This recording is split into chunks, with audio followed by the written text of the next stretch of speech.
بس هالشكل هيكل يعني الظاهر طبعا ورد إلينا بوجود أنفاق في مدينة الصالحية التابعة لمنطقة البوكمان.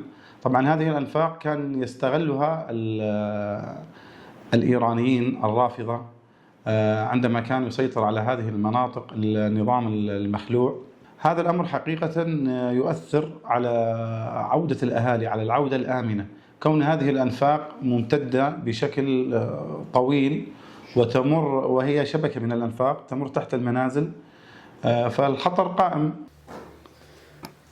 الناس تجي تشوف بيوتها وترجع مره ثانيه يقول لك انا وين، اذا كان نفق تحت بيتي انا شلون اريد اسكن يعني كذا، وما في امكانيه حتى هم يعملون الانفاق هذه او يسوون بها. يمكن الانفاق بها حتى متفجرات ما نعرف احنا، اما تجي جهات معنيه تفحص النفق وتشوف شنو في متفجرات في شيء كذا.